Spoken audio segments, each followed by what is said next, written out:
Okay, I've been pitching LitCon to Florida LitCon to everybody like all at once.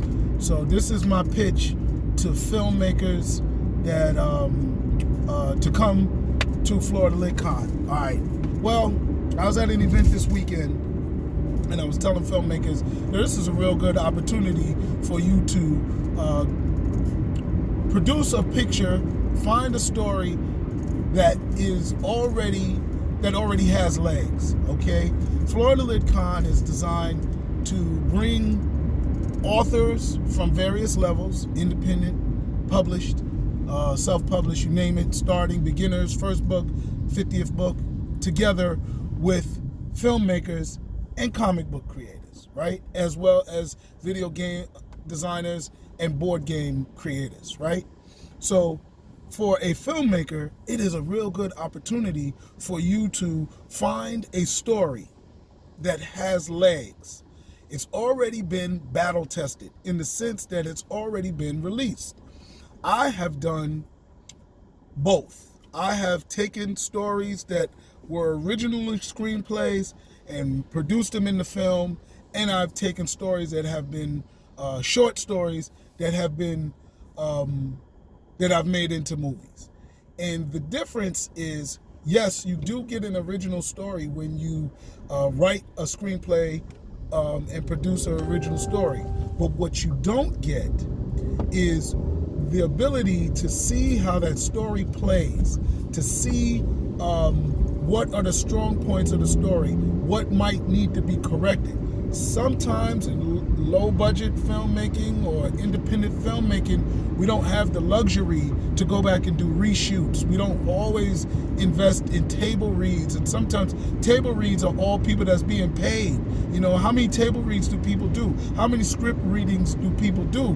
Most of the time, if you inviting people, they already feel a certain way that this project is something that they really want to support. So their bias is, their opinions are different. But when you put a product out there that people have paid for and they don't know you, their opinions are a lot different. So taking a book that has been out there, people have paid for it, you read the Amazon reviews, they're not censored.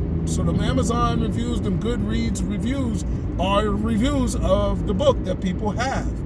Now you know what you might need to change to improve on. Your story in film does not have to be, and probably shouldn't be, word for word what's in the book. You should make some modifications to it. So if you think of Planet of the Apes, Starship Troopers, oh my God, so many of these great sci-fi, because I'm a sci-fi writer. I'm not going to talk about Wait and Exhale, although I read that book before I saw the movie. But I'm going to talk about, Planet of the Apes, which had two film adaptations. It's called adaptations. It's not called word for word. I don't know what that would be called. But then take, for instance, comic books that have been battle tested, that have been released, and people came back and made different renditions of them. So in film, and I'm really just talking to the filmmakers, because a lot of us filmmakers swear that we are the best storytellers, and storytelling is greater than film. Stories can be orally told, they can be told through writing, they can be told through comic books, they can be told through video games, and even board games have a story writer. Okay, the game master has already prepared a basic story. So if you don't know board games, think of Dungeons and Dragons, which came from Lord of the Rings and Tolkien's world. All right, that's one of the biggest board games out, and became 6 movies, and they're talking about doing a TV show of the backstory of Lord of the Rings. So anyway, for a filmmaker, bro, or young lady, I definitely want to suggest coming to Florida LitCon. I'm suggesting get a table. I'm suggesting for you to set up a visual with scripts, clips of movies that you've done, because an author isn't just going to say, oh, I want this film company to get my license on my book. They are going to look at you just like you're looking at them. just a comic book writer is not going to just say, hey, you would be the best film company for my book.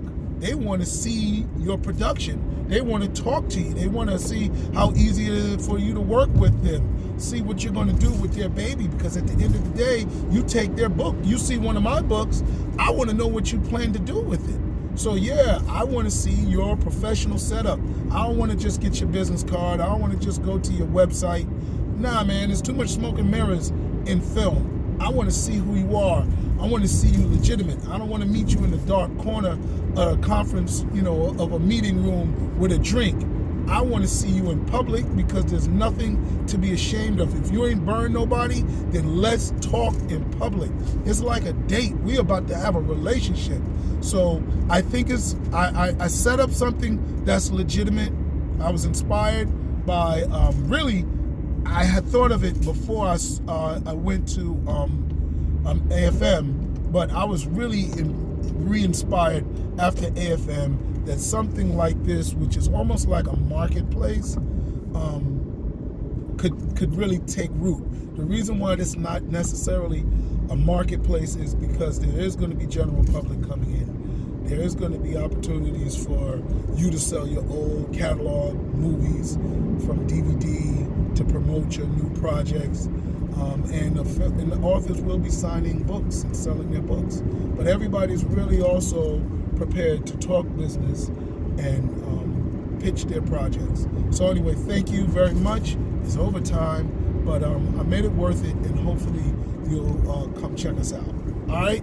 Florida LitCon, Jeff Carroll, Coach Yo Jeff at gmail.com. That's my email. If you want a link to buy a table, it's still exclusive.